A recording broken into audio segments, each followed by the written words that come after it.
எல்லோருக்கும் வணக்கம். பேசும் நட்சத்திரங்கள் சேனல் வழியாக உங்கள் அனைவரையும் சந்திப்பதில் மிக்க மகிழ்ச்சி. முதலில் என்னுடைய குருநாதராகிய உயர்கணித சார ஜோதிடத்தின் சக்கரவர்த்தியும் நல்லாசிரியரும் ஆகிய திரு தேவராஜ் ஐயாவை வணங்கி அவருடைய நல்லாசியோடு இந்த பதிவை ஆரம்பிக்கிறேன். இப்போ நான் என்ன பேச போறோம், ஏன் இங்க உட்கார்ந்துட்டு இருக்கேன் அப்படின்னு சொல்லி பாத்தீங்கன்னா, பாவத்தை பத்தி பேசணும் அப்படின்னு நேத்து கிளாஸ்ல முடியும் போது சொல்லியிருந்தேன். பாவ தொடர்புகள் என்ன, பாவம்னா 12 பாவங்களை பத்தி அதனுடைய காரகங்களை முதல்ல பார்த்துட்டு அது எப்படி தொடர்பு கொள்ளுது அப்படின்னு சொல்லிட்டு பார்க்கலாம் அப்படின்னு நினைச்சிருக்கும் போது, நேத்து எனக்கு 2 கிளைண்ட் ஜாதகம் கேட்கும் பொழுது அவங்க கேட்டாங்க. அவங்க ஆஸ்திரேலியால இருக்காங்க. அந்த அப்பா அவர் என்ன சொன்னாருன்னா, தன்னுடைய குழந்தைக்கு திருமணத்துக்காக எத்தனையோ கால சர்ப்ப தோஷம் அது மாதிரி ஏதோ பரிகாரம் எல்லாம் பண்ணியிருக்காங்க. பண்ணியும் அந்த குழந்தைக்கு கல்யாணம் நடக்கல.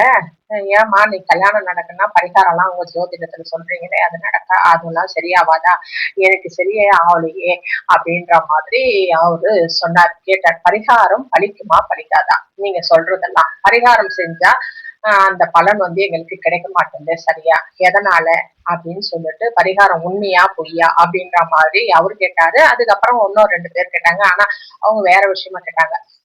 இது மாதிரி நான் நிறைய ஜாதகம் பார்க்கும் பொழுது இதே மாதிரி இந்த பரிகாரத்தை பத்தி தான் நிறைய பேச்சா இருக்குது. ஏன் எனக்கு பரிகாரம் சொல்ல மாட்டீங்க, இல்ல நீங்க சொன்ன பரிகாரம் பலிக்காதா, நான் இவ்வளவு செஞ்சாலும் எங்களுக்கு பலிக்கலையே அப்படின்ற மாதிரி இந்த பரிகாரத்தை பத்தி நிறைய பேச்சு பேசுறாங்க. சரி, அதை பத்தி ஒரு சின்ன ஒரு பதிவு போட்டுட்டு அதுக்கப்புறம் நம்ம கிளாஸ் ஆரம்பிக்கலாம் அப்படின்னு சொல்லிட்டு தான் நான் உட்கார்ந்தேன். ஒவ்வொருத்தருக்கா பதிவு போடணும், ஒவ்வொருத்தருக்கா பதில் சொல்லணும்னா ரொம்ப நாள் ஆகும், ரொம்ப நேரம் ஆகும். அதனால சரி ஒரு பதிவா போட்டுட்டா இது எல்லாருக்குமே பயனுள்ளதா இருக்கும் அப்படின்றதுக்காக நான் இப்ப பேச வந்தேன்.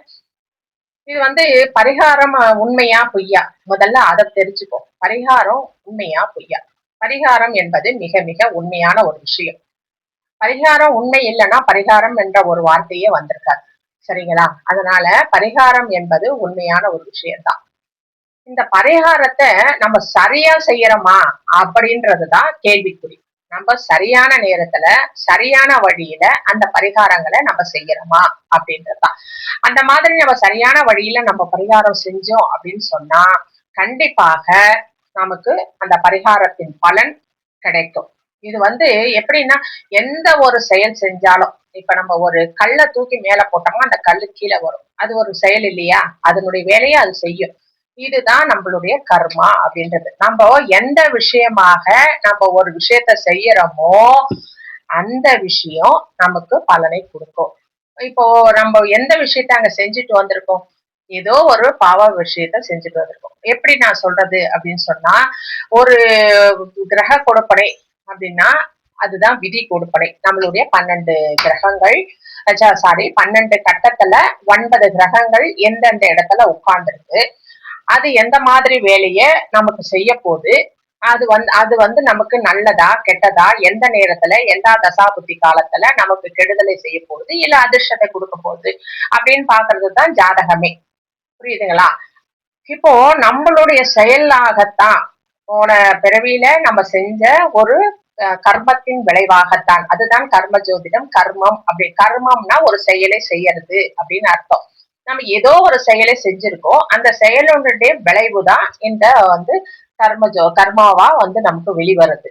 இந்த கர்மாவின் காரணமாகத்தான் நம்ம குழந்தை ஜனனமாக நம்ம பிறக்கும் பொழுது நம்மை சுற்றி நம்ம இந்த 12 கட்டங்கள்ல இந்த 9 கிரகங்கள் அதாவது வேலையை செய்யறதுக்காக அந்தந்த தசாபுத்தி காலத்துல நமக்கு நல்லதும் கெட்டதும் பலனை நமக்கு தரணும் அப்படின்றதுக்காக அந்த இடத்துல கால புருஷ தத்துவத்தின்படி அந்த 12 பாவங்களில் அந்த 9 கிரகங்கள் தன்னுடைய வேலையை செய்ய அதற்கேற்ற டிகிரியில அவங்க போய் உட்கார்றாங்க. சரிங்களா? அந்த நீர காலம் வரும் பொழுது அந்த ஜாதகர் அனுபவிக்க வேண்டிய எல்லா விதமான பலன்கள், நல்ல பலனாக இருந்தாலும் தீய பலனாக இருந்தாலும் கண்டிப்பாக அவர் அனுபவித்தே தீரணும். அதில் மாற்று கருத்தே இல்லை. அதை எந்த விதமான பரிகாரங்களாலோ அல்ல பூஜைகளாலோ வேற எந்த விஷயத்தாலேயோ நம்ம அதை சரி பண்ண முடியாது. சரி, அப்ப எதுக்கு பரிகாரம்? விதி அதுதான், விதி கொடுப்பன அதுதான், நான் வாங்கி வந்த கொடுப்பன, நான் வாங்கி வந்த வரம் இதுதான் அப்படின்னு சொல்லும் பொழுது நான் ஏன் பரிகாரம் செய்யணும்? அப்போ எதுக்கு பரிகாரம்னு பேசினாங்க அப்படின்னு சொன்னா, இப்ப உதாரணத்துக்கு ஒரு சூரியன் சரியில்லை, சூரியன் கடுமையாக 8, 12 வச்சிருக்கு, உங்களுக்கு பல பிரச்சனைகளை சூரிய தசை, சூரிய புத்தி, சூரியாந்தரம் இல்ல மத்த தசைகள்ல அந்த சூரிய புத்தி வரும்பொழுது அதனுடைய பிரச்சனையை காட்டும் அப்படின்னு சொல்லிட்டு நாங்க கணிச்சு சொல்றோம், ஜோதிடர்கள் கணிச்சு சொல்றான்னு வச்சுக்கோங்க. அப்ப நீங்க என்ன செய்யணும், சூரியனுக்கு ஏன் கெட்டாராங்க, சூரியனுக்கு அங்க எதுவோ கொடுக்கல, போன பிறவியில சூரியனுக்கு நீங்க செய்ய வேண்டிய விஷயத்த சரியா செய்யல, அதனாலதான் சூரியன் இந்த நேரத்துல அந்த மாதிரி வலிமை குன்றி வந்திருக்கார். ஒரு உதாரணத்துக்கு சொல்லணும்னா, ஒரு குழந்தைக்கு கரெக்டா 2 குழந்தை இல்ல 4 குழந்தைன்னு வச்சுக்கோங்க, அந்த 4 குழந்தைகளுக்கும் சரியான அளவுல சாப்பாடு கொடுத்தா அந்த குழந்தைகள் சரியான திடமாக வளர்ந்திருக்கும். ஏதோ ஒரு குழந்தை சரியா சாப்பிடாம அந்த சாப்பாடு அதுக்கு சரியா கொடுக்கலன்னா அந்த குழந்தை வீக்கா இருக்குது அப்படின்றது சயின்ஸ் பிரகாரம் நம்ம தெரிஞ்சுக்கிறோம் இல்லையா. அப்ப அந்த குழந்தைங்க என்ன செய்யணும், நிறைய சாப்பாடு கொடுக்கணும், வேற விதம் அதாவது சத்தான பொருட்களை கொடுக்கணும், எப்படியோ கொடுத்து அந்த குழந்தையோட உடம்ப சரி பண்றோம் இல்லையா. இதுதான் சயின்ஸ். அதேதான் கிரகங்கள். ஏற்கனவே அந்த கிரகத்துக்குரிய காரகங்களை நாம் சரியாக செய்யாமல் வந்திருக்கிறோம், அதனாலதான் இந்த பிறவியில அந்த கிரகங்கள் நமக்கு வலிமை குன்றி நமக்கு பிரச்சனையை தரக்கூடிய இடத்துல இருக்கு. அப்போ அதுக்கான வேலையை நம்ம செய்யணும், கொடுக்கணும். அங்க போயிட்டு நம்ம கேட்க கூடாது, கோவில்ல போய் பரிகாரம் செய்யறேன், ஓமம் செய்யறேன், வேற ஏதாவது பால் குடம் எடுக்கிறேன், ஏதோ ஒண்ணு நீங்க நேர்த்திக்கடன் செய்றீங்க இல்லையா, அது செய்யும் பொழுது சாமி கிட்ட இருந்து கேக்குறீங்க, இது வேணும் அது வேணும்னு, சாமிக்கு கொடுக்கணும், நீங்க கொடுக்கணும், சாமிக்கு கொடுக்கணும் அப்படின்னு சொன்னா, இப்ப சூரியன் அப்படின்னு சொன்னா சூரியன் கெட்டுருக்கு அப்படின்னு சொன்னா நீங்க என்ன செய்யணும், சூரியனுக்கு உடைய கிரகங்கள் சிவபெருமானை வழிபாடு செய்யணும், ஞாயிற்றுக்கிழமை வழிபாடு செய்யணும், கோதுமைய நீங்க தானம் பண்ணணும் அப்படின்னு. இப்ப சூரியனுடைய காரகத்துவம் என்பது அப்பா. அந்த அப்பா மாதிரி இருக்கிற வயதானவர்களுக்கு நீங்க அவங்களுக்கு தேவையான ட்ரெஸ் எடுத்து கொடுக்கலாம், இல்ல சாப்பாடு கொடுக்கலாம், இல்ல அவங்களுக்கு தங்கறதுக்கு ஏதாவது செஞ்சு கொடுக்கலாம், ஏதோ ஒண்ணு அவங்களுக்கு. அப்பானா உங்க அப்பான்றதுல பெரியப்பா சித்தப்பா இல்ல வெளியில பாக்குற அப்பா ஸ்தானத்துல இருக்கிற அவங்கள அப்பான்னு கூப்பிடலாம் அப்படின்னு நினைக்கிற அந்த அப்பா ஸ்தானத்துல இருக்கிறவங்களுக்கு அத்தனை பேருக்கும் நீங்க இதை செய்யலாம். சரிங்களா. இது அவருடைய தானியம் அப்படின்னும் போது கோதுமையால செய்த சப்பாத்தியோ இல்ல கோதுமை பொருட்களோ அந்த மாதிரி கொடுக்கலாம், சிகப்பு கலர் ட்ரெஸ் வாங்கி கொடுக்கலாம். அடுத்து இதெல்லாம் அவங்களுக்கு செஞ்சுட்டு நீங்க ஏதாவது அவங்களுக்கு உங்களுடைய வேர்வை தண்ணி சிந்தி வந்த கஷ்டமான அந்த சம்பாதிச்ச காசுல இருந்து அவங்களுக்கு அப்பா முறையில இருக்கிறவங்களுக்கு நீங்க செஞ்சுட்டு, அதாவது நீங்க கொடுத்துட்டு, அதுக்கப்புறம் போய் சிவபெருமான் அவருடைய காரகம் இல்லையா சிவபெருமான், அவர்கிட்ட போய் கேளுங்க. முதல்ல கொடுத்துட்டீங்களா, கொடுத்துட்டு அதுக்கப்புறம் போய் அங்க கேளுங்க, இந்த மாதிரி எனக்கு கஷ்டமா இருக்குது, இந்த மாதிரி பிரச்சனையா இருக்கு, எனக்கு மன நிம்மதியை கொடு, சந்தோஷத்தை கொடு அப்படின்னு சொல்லிட்டு மனசார பிரார்த்தனை பண்ணிக்கோங்க. எங்க சிவபெருமான் கிட்ட போயிட்டு கேளுங்க, கொடுத்துட்டு கேளுங்க. கொடுக்காததுனாலதான் அங்க கிரகம் கெட்டுருக்கு. அதை கொடுத்துட்டு அதுக்கப்புறமா போயிட்டு நீங்க அவங்க கிட்ட கேளுங்க. கேட்டீங்கன்னா அவர் கண்டிப்பாக உங்களுக்கு மன நிம்மதியை கொடுப்பார், சந்தோஷத்தை கொடுப்பார். மனம் சங்கடமா இருந்தது இல்லையா, அந்த சங்கடம் அங்க போன உடனே கொஞ்சம் ரிலாக்ஸ் ஆயிடுச்சு, நான் நல்லா ஃபீல் பண்றேன் அப்படின்ற மாதிரி யோசிக்க கூடியதா இருக்கும். சரிங்களா. அப்போ நீங்க உங்களுடைய மனசு அமைதியாச்சு அப்படின்னு சொன்னா நீங்க என்ன செய்வீங்க, ஏதோ ஒரு வேலை விஷயத்துல நீங்க ஏதோ ஒரு இடத்துல நஷ்டம் ஆற மாதிரி இருந்திருக்கலாம், லாஸ் ஆயிருக்கலாம், இல்ல யோசிக்க முடியாத இருக்கலாம், எக்ஸாம்ல என்ன விஷயமா இருந்தாலும் உங்களால சரியா முடிவு எடுக்க முடியாத ஒரு திணறல்ல இருக்கும் பொழுதுதான் என்ன செய்யுதுன்னே புரியல, ஏன் எனக்கு இவ்வளவு சங்கடம், ஏன் எனக்கு இவ்வளவு கஷ்டம் அப்படின்னு நீங்க நினைக்கிறீங்க இல்லையா. அப்போ தெய்வ வழிபாடு செய்யும் பொழுது உங்க மனசு அமைதியாகும், உங்களுடைய எண்ணங்கள் சீராகும், நீங்க ரிலாக்ஸ் ஆவீங்க. அப்போ நீங்க அமைதியாகும் பொழுது நீங்க வீட்டுக்கு வந்தீங்களோ இல்ல அந்த இடத்துலயே கூட உங்களுக்கு என்ன ஆகும், அந்த மனசு ரிலாக்ஸ் ஆனோம்னா நீங்க யோசிக்க ஆரம்பிப்பீங்க. யோசிக்க ஆரம்பிக்கும் பொழுது எந்த விஷயத்துல நம்ம தப்பு பண்ணோம், எந்த இடத்துல நம்ம சரியா பேசாம விட்டோம், இல்ல சரியா செய்யாம விட்டோம், எதை நம்ம தடங்களா நிறுத்தி வச்சிருக்கோம் அப்படின்ற ஒரு சிந்தனை புரிதல் உங்களுக்கு ஏற்படும். அப்படி ஏற்படும் பொழுது அந்த விஷயத்த நீங்க செய்வீங்க. அது ஒரு நல்ல மாற்றத்தை கொண்டு சேர்க்கும். அவ்வளவுதானே கழிய பரிகாரம் என்பது நம்ம எடுத்துட்டு போயிட்டு அபிஷேகம் பண்றதுலயோ பூஜை பண்றதுலயோ கண்டிப்பா வரவே வராது. சரிங்களா. உங்களுடைய கஷ்டத்துல நீங்க ஏற்கனவே அப்பா என்கிறவருக்கு செய்யாம விட்டுருப்பீங்க. போன பிறவியில தந்தையோட ஸ்தானத்துக்கு செய்ய வேண்டிய உங்களுடைய கடமையை நீங்க சரியா செய்யாம வந்திருப்பீங்க. அதனால இந்த இந்த இந்த ஜென்மத்துல உங்களுக்கு சூரியன் கெட்ட இடத்துல உங்களுக்கு கெடுதல் செய்யக்கூடிய இடத்துல அமைஞ்சிருக்கு. அப்ப அது சரி பண்ணணும் அப்படின்னு சொன்னா நீங்க அந்த கிரகத்துக்குரிய காரகத்தை நீங்க அவங்களுக்கு செய்யணும். அவங்களுக்கு கொடுக்கும் பொழுது ஒரு நாள் கொடுத்தா போதுமா அப்படின்னா கிடையாது. நீங்க எந்த அளவுக்கு எந்த பர்சன்டேஜ் உங்களுக்கு கெட்டிருக்கு அப்படின்னு தெரிஞ்சா அதுக்கேத்த மாதிரி நீங்க செய்யதான் உங்களுக்கு அந்த விஷயங்கள் மாறும். அது மட்டும் இல்லாம உங்களுக்கு மாறுதோ இல்லையோ, ஏன்னா நீங்க வாங்கிட்டு வந்துட்டீங்க, எக்ஸாம் எழுதி ரிசல்ட் வாங்கிட்டு வந்தாச்சு, பேப்பர் திரும்ப ரீகரெக்ஷன் எல்லாம் பண்ண முடியாது. ஆனா உங்களுக்கு பிறக்க போறாங்க பாருங்க குழந்தைங்க, அவங்க சூப்பரா பிறப்பாங்க. ஏன் அப்படின்னா நீங்க புண்ணியம் பண்றீங்க இல்லைங்களா, நீங்க எல்லா கிரகத்தையும் ஆக்டிவேட் பண்றீங்க, நீங்க செய்த தவறை திருத்திக் கொள்கிறீர்கள். அதனால் உங்களுக்கு பிறக்கின்ற பிள்ளைகள் நற்புத்திரர்களாக சற்புத்திரர்களாக ரொம்ப வலிமையான குழந்தைகளாக பிறப்பாங்க. அவங்க மூலயமா அவங்க உங்களுக்கு சப்போர்ட் பண்ணுவாங்க. எப்படின்னா அந்த இடத்துல உங்களுக்கு சந்தோஷத்தை கிடைக்கும். ஒரு இடத்தில் சந்தோஷத்தை எடுத்தால் ஒரு இடத்தில் சந்தோஷத்தை கொடுப்பதற்காக கிரகங்கள் காத்து கொண்டிருக்கிறது. ஆனா அந்த கிரகங்களை நாம் சரியாக பயன்படுத்த மாட்டேன்றோம்.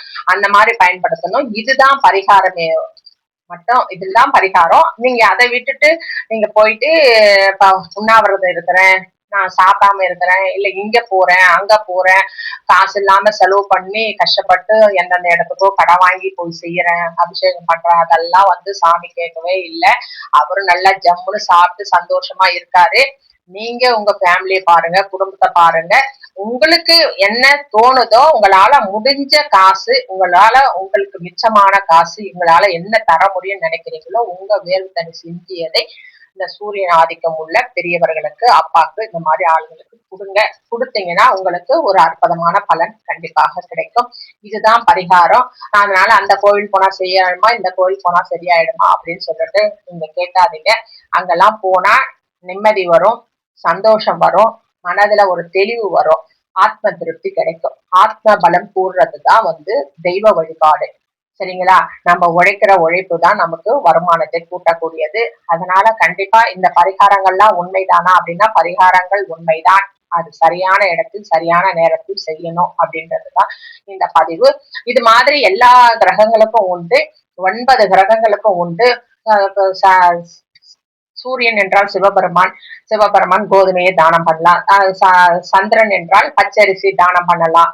தானம் பண்ணலாம், குடுக்கலாம். கெட்டுருச்சுன்னா குடுக்கணும். நீங்க வாங்க கூடாது. அங்க போய் இது கொடுப்பாங்களா அது கொடுப்பாங்களான்னு போய் அந்த சாமி கிட்ட கேட்க கூடாது. கொடுங்க, மத்தவங்களுக்கு கொடுங்க. சந்திரன் என்றால் நீங்க பச்சரிசி தானம் கொடுக்கலாம். அம்மா மாதிரி இருக்கிற உறவுகளுக்கு நீங்கள் உதவி புரியலாம். செவ்வாய் என்றால் சகோதரர்கள் மாதிரி இருக்கிறவங்களுக்கு உதவி புரியுங்க. ரத்த தானம் செய்யுங்க. நீங்க ரத்த தானம் எல்லாம் செய்யும் போது ரொம்ப பலன் அதிகமா கிடைக்கும். அந்த மாதிரி ரத்த தானங்கள் செய்யுங்க. சிகப்பு கலர் வஸ்திரம், துவரம் பருப்பு அந்த மாதிரி தானம் பண்ணுங்க. முருகர் ஆலயம் போயிட்டு வாங்க. சகோதரர்களுக்கு உதவுங்க கண்டிப்பா. மண்ணு அதாவது பிளாட் அந்த மாதிரி எதனா மண்ணு மனை அதெல்லாம் வாங்கி வச்சிருந்தீங்கன்னா, எதனா கொஞ்சம் இடம் பக்கத்துல இருக்கிறவங்களுக்கு ஒரு 1/2 அடி 1 அடி விட்டு போது கொடுக்கணும் அப்படின்னா விட்டுருங்க. அது மாதிரி எதனா ஒரு மெனை வச்சிருக்கீங்க, அந்த வரப்புன்னு சொல்லுவோம் இல்லையா கழனில, எனக்கு தோட்டத்துக்கு வேணும், நான் நடக்கிறதுக்கு வேணும் அப்படின்னு யாருன்னா கேட்டாங்க, அவங்களுக்கு உண்மையாவே அது பயனுள்ளது, ஆனா நமக்கு எக்ஸ்ட்ரா தான் இருக்கு அப்படின்னா கொஞ்சம் விட்டுருங்க. அந்த மாதிரி நீங்க விட்டு கொடுத்தீங்கன்னா கண்டிப்பா உங்களுக்கு செவ்வாயால் ஏற்படுகின்ற பிரச்சனைகள் தீரும். அதனால் உங்களுக்கு நிறைய பலன் கிடைக்கும். அடுத்த ஜென்மத்துக்கும் வருகின்ற உங்கள் குழந்தைகள் ரொம்ப நல்லா இருப்பாங்க. அந்த மாதிரி நீங்க செய்யலாம். புதன் என்றா பச்சை பயிறு தானம் பண்ணுங்க, மகாவிஷ்ணு வழிபாடு செய்யுங்க, துளசி மாலை கட்டி போடுங்க. அதுக்கப்புறம் பச்சை பயிரை அது மட்டும் இல்லாம தாய் மாமன் அந்த மாதிரி மாமாங்களுக்கு எல்லாம் நீங்க உதவி புரியுங்க. அந்த மாதிரி நிறைய படிக்கிற குழந்தைகளுக்கு உதவி பண்ணுங்க. படிக்கிற குழந்தைகளுக்கு புக் வாங்கி கொடுங்க, புஸ்தகம் வாங்கி கொடுங்க. அவங்களுக்கு என்னென்ன ஃபீஸ் கட்ட முடியலன்னா ஃபீஸ் கட்டி கொடுங்க. அந்த மாதிரி விஷயங்கள் செய்யுங்க. குருவுக்கும் அதே மாதிரிதான் ஃபீஸ் கட்டலாம், குழந்தைகளுக்கு கொடுக்கலாம், ஆசிரியர்களுக்கு ஏதாவது செய்யலாம். எவ்வளவோ ஆசிரியர்கள்லாம் ஒரு மாதிரி இருக்காங்க, அவங்களுக்கு எல்லாம் நீங்க நிறைய ஹெல்ப்ஃபுல் பண்ணலாம். நிறைய புக்ஸ்களை வாங்கி கொடுக்கலாம். நிறைய உபதேசங்கள் கேட்கறதுக்காக நிறைய பேர் இருப்பாங்க வயசானவங்க, அவங்களுக்கு ஏதாவது நீங்க ஹெல்ப் பண்ணலாம். அந்த மாதிரி அதுனா குருக்குன்னா குரு தட்சிணாமூர்த்தி வழிபாடு செய்யறது, அதுக்கப்புறம் மஞ்சள் துணி கட்டுறது, அந்த மாதிரி கொண்டக்கடலை, அந்த மாதிரி ஏதாவது தெய்வ வழிபாடு அதுவும் நீங்க செய்யலாம். அது மன திருப்திக்கு தான். பணம் வருமா, உங்க பிரச்சனை எல்லாம் தீருமா அப்படின்னா, உங்கள் வேர்வையில் இருந்து வருகின்ற வருமானத்தில் உங்களோட உழைப்பை நீங்கள் செலவு செய்தீர்கள், தான தர்மங்கள் செய்தீர்கள் என்றால் தான் அது உங்களுக்கு பணத்தை கொண்டு சேர்க்கும், உங்கள் கர்மாவை குறைக்கும். சனி பகவான் என்றால் சனீஸ்வர வழிபாடு செய்யுங்க. சனிக்கிழமையில ஊனமுற்றவர்களுக்கு உங்களால் முடிந்த ஒரு சாதம், ஏதாவது ஒரு அன்னதானம் செய்யுங்க. ஏதாவது ஒரு ஊனமுற்றவர்களுக்கு உதவி புரியுங்க. ஒரு கொம்பு வாங்கி கொடுக்கறதோ, அவங்க நடக்கிறதுக்கோ, இல்ல பார்வை இல்லாதவர்களுக்கு கண்ணாடி வாங்கி கொடுக்கறதோ, ஏதோ ஒரு விஷயம் அவங்க அந்த நேரத்துல அவங்களுக்காக உதவி புரியுங்க. அந்த மாதிரி செய்யலாம். அவங்களுக்கு கீழே வேலை செய்யறவங்களுக்கு நீங்க ரொம்ப சப்போர்ட் பண்ணுங்க. அவங்களுக்கு சாப்பாடுக்கு, அவங்க படிக்கிற குழந்தைங்களுக்கு ஏதாவது செய்யுங்க. உங்ககிட்ட வேலை செய்யற டிரைவரா இருக்கலாம், இல்ல சர்வெண்டா இருக்கலாம், இல்ல உங்களுக்கு அந்த மாதிரி அவங்களுக்கு ஏதாவது ஒண்ணு கைட் பண்ணி விடுங்க. ராகு ஆர்வத்தா வெளி மாநிலத்துல இருந்து, வெளியூர்ல இருந்து, வெளி பாஷையில இருந்து பேசுறவங்க உங்க அக்கம் பக்கத்துல யாரா கொடுத்தன இருக்காங்க, ஏதோ ஒரு ஹெல்ப் கேக்குறாங்க, அவங்களுக்கு மொழி தெரியல அப்படின்னு சொன்னா நீங்க ஹெல்ப் பண்ணி விடுங்க. அவங்களுக்கு தேவையானது, ஏன்னா அவங்க அந்த ஊர்ல இருந்து வந்திருக்காங்க இல்லையா. அந்த மாதிரி உங்களுக்கு எதனா தெரிஞ்சதுன்னா அவங்களுக்கு எல்லாம் உதவி பண்ணுங்க, உதவி செய்யுங்க. கருப்பு உளுந்து தானமா பண்ணுங்க. அதுக்கப்புறம் தாத்தா பாட்டி அந்த மாதிரி வயசானவங்களுக்கு, முன்னோர்களுக்கு, அவங்களுக்கு எல்லாம் நீங்க ரொம்ப சப்போர்ட்டா இருங்க. அவங்களுக்கு என்ன வேணும், என்ன செய்யணும் அப்படின்னு சொல்லிட்டு அவங்க ஹாஸ்பிட்டல் கூட்டு போகணுமா, இல்ல அவங்களுக்கு ஏதாவது புக்கு படிக்கிறதுக்கு கூப்பிடணுமா, என்ன அவங்களுக்கு தேவையோ, இல்ல மெடிசன் ஏதாவது வாங்கி வந்து கொடுக்கணுமா, அந்த மாதிரி சின்ன சின்ன விஷயங்களை அவங்களுக்கு பார்த்து செய்யுங்க. அதாவது உங்கள் உறவுகள் மட்டும் அல்ல, உங்களை தாண்டி இருக்கிற மற்ற சுற்றி இருக்கிற உறவுகள் கிட்ட இந்த மாதிரி நீங்க அன்பு பாராட்டுங்க. சனி அதாவது கேது அப்படின்னு சொன்னா விநாயகர் வழிபாடு, கொள்ளு தானம் பண்ணலாம், கதம்ப மலர் போடலாம், அந்த மாதிரி விநாயகர் வழிபாடு செய்யலாம், அருகம்புல் சாட்டலாம், இதெல்லாம் செய்யலாம். இதுக்கு இந்த மாதிரி வழிபாடு செய்யணும் அப்படின்னா இந்த மாதிரி வழிபாடு செய்யுங்க. இந்த மாதிரி ராகு கேது அப்படின்லாம் வரும்பொழுது முன்னோர்கள் வழிபாடு, பெரியவர்கள் வழிபாடு, அப்பா, நம்ம உறவுகள் தாங்க கிரகங்கள். அப்பா நம்ம எல்லாருக்குமே தெரிஞ்சது, அப்பா சூரியன், அம்மா சந்திரன், குருன்றது நம்மளுடைய ஆசான், புதன் என்பது நம்மளுடைய வித்தையை கத்துக் கொடுத்தவர், இல்லைன்னா தாய் மாமா, அந்த உறவுகள், செவ்வாய் என்ற சகோதரர்கள், பாசம், பங்காளி, அந்த மாதிரி உறவுகள், சுக்கிரன் என்றால் சுக்கிரனை விட்ட பாருங்க, சுக்கிரன் என்றால் மனைவி, பெரியம்மா, சித்தி, அந்த மாதிரியும் வரும். அந்த மாதிரி நிறைய உறவுகள் எல்லாம் நம்ம சொல்லலாம். சுக்கிரன்றது பெண்ணை கூட குறிக்கும். அந்த மாதிரி இருக்கும்போது அவங்களுக்கு எல்லாம் அவங்க கல்யாணம் ஆகாத யாராவது இருக்காங்க, ரொம்ப கஷ்டப்படுறாங்க அப்படின்னா அவங்களுக்கு தாலி வாங்கி கொடுக்கலாம், இல்ல புடவை வாங்கி கொடுக்கலாம். அந்த மாதிரி ஏதாவது நீங்க அவங்களுக்கு உதவி புரியலாம். கல்யாணம் ஆகாதவங்களுக்கு, நீங்க கல்யாணம் ஆவல, எனக்கு பரிகாரம் சொல்லு, பரிகாரம் சொல்லுன்னு சொல்லிட்டு எத்தனை பேர் கேக்குறீங்க ஜாதக பொருத்தை பார்க்கும்பொழுது. அவங்களுக்கு எல்லாம் நான் சொல்றதுதான், அது தனித்தனியா சொல்லியிருந்தேன், இப்ப பதிவாவே போட்டுடலாம் அப்படின்னு சொல்லிட்டு போடுறேன் நானு. இந்த மாதிரி கல்யாணம், திருமணம் லேட் ஆகுது, திருமணம் நடக்கல அப்படின்னு சொல்றவங்க கண்டிப்பா திருமணம் செய்ய கூட முடியாம, தாலி கூட வாங்க முடியாம கஷ்டப்படுற ஒரு கன்னி பெண்களுக்கு உங்களால முடிந்த உதவியை செய்யுங்க. அவங்களுக்கு திருமணத்துக்கு என்ன உங்களால முடியுமோ அந்த உதவியை செஞ்சு கொடுங்க. அந்த மாதிரி செய்யும் பொழுது உங்களுடைய திருமண தோஷம், உங்களுடைய கலத்திர தோஷம், கல்யாணம் ஆகியும் ஒன்னா கணவன் மனைவி ஒற்றுமையா இல்லாதவங்க, அவங்களுடைய வாழ்க்கை நிலை அது அத்தனையும் மாறும். இந்த மாதிரி சுக்கிரன் என்கின்ற ஒரு பெண்ணுக்கு நீங்கள் செய்யும் பொழுது, இதை விட்டுட்டு நீங்க போயிட்டு அவ்வளவு செலவு பண்ணி கோவில்ல போய் அந்த அபிஷேகம் பண்றதோ, அந்த பூஜை பண்றதோ, அதனால உங்களுக்கு பலன் வருமா அப்படின்னா அதெல்லாம் பலன் வராது, நிம்மதி தான் கிடைக்கும். ஆனா இந்த மாதிரி பெண்களுக்கு நீங்க செய்யும் பொழுது அந்த பெண்கள் ஆசீர்வாதம் பண்ணுவாங்க பாரு, ஐயோ உங்களால எனக்கு இது நடந்ததே, உங்களால எனக்கு இந்த திருமணம் நடக்க வாய்ப்பு இருந்ததே அப்படின்னு சொல்லிட்டு அவங்க மனசு சந்தோஷப்பட்டு மனசால வாழ்த்துறாங்க பாரு, அந்த வாழ்த்துதல் உங்களுக்கு கண்டிப்பாக பலிக்கும். அதனால திருமணம் தடையா இருக்கிறவங்க எல்லாம் பெண்களுக்கு நிறைய உதவி செய்யுங்க. பெண்களுக்கு அதெல்லாம் முடியலன்னா அவங்களுக்கு எல்லாம் இந்த மாதிரியான பொருட்களை தானமா செய்யுங்க. இந்த மாதிரி சுக்கிரனை, அந்த மாதிரி 9 கிரகங்களையும் நாம் ஆக்டிவேட் செய்யலாம். 9 கிரகங்களையும் நாம் எந்தெந்த குடுப்பனை நமக்கு வீக்கா இருக்குதோ அதற்கான காரகத்தை தெரிந்து அந்த மாதிரி உறவுகள் என்றால் நம்மோடு பிறந்தவர்கள் மட்டும் உறவுகள் அல்ல, நம்மளை சுற்றி இருக்கின்ற அத்தனை பேர்களும் உறவுகள் தான். அத்தனை பேர்களுக்கும் நம்மால் முடிந்த உதவிகளை நாம் செய்யணும். உபத்திரங்கள் செய்யக்கூடாது, திரும்பவும் கர்மாவை வாங்கக்கூடாது. நம்ம உதவிகள் செய்யும் பொழுது அது நல்ல கர்மாவாக நமக்கு பயனடையும். இது நம்ம ஜாதகம் வேலை செய்தோ இல்லையோ கண்டிப்பா நமக்கு பிறக்கிற குழந்தைகள் ரொம்ப சந்தோஷமாக, அன்பாக, எந்த பிரச்சனையும் இல்லாம நல்லா இருப்பாங்க. இதுதான் வம்ச விருத்தி ஏற்படும். பரம்பரையாக எந்த தோஷமும் இல்லாமல் இருப்பதற்கு இதுதான் காரணம். அதனால கண்டிப்பா பரிகாரம் என்பது உண்மைதான். பரிகாரம் என்பது செய்ய வேண்டியதுதான். அந்த பரிகாரம் செய்வதனால் சரியாகுமா என்றால் பல பிரச்சனைகள் சரியாகத்தான் செய்யும். ஆனால் அந்த பரிகாரம் என்ன என்பதை தெரிந்து முழுமையாக யாருக்கு எப்போ செய்யணும், நமக்கு எந்த பரிகாரம் செய்யணும், நமக்கு எந்த கிரகங்கள் கெட்டு போயிருக்கு, எதனால நமக்கு இந்த மாதிரி பிரச்சனைகள் வருது, எதனால நாம் இவ்வளவு சங்கடத்தை அனுபவிக்கிறோம் அப்படின்றத நீங்க தெள்ள தெளிவா தெரிஞ்சு அதுக்கப்புறமா நீங்க பரிகாரங்களை செய்யுங்க. கண்டிப்பாக உங்களுக்கு பலன் கொடுக்கும் என்பது எந்த விதமான மாற்று கருத்தும் இல்லை. கண்டிப்பாக எல்லோரும் பரிகாரங்கள் செய்யுங்க, தவறு கிடையாது. அது எப்படி செய்யணும் அப்படின்னு சொல்லிட்டு யோசிச்சு செய்யுங்க. கண்டிப்பா அது உங்களுக்கு ஒரு நாள் பலன் கொடுக்கும். சரிங்களா? நன்றி, வணக்கம்.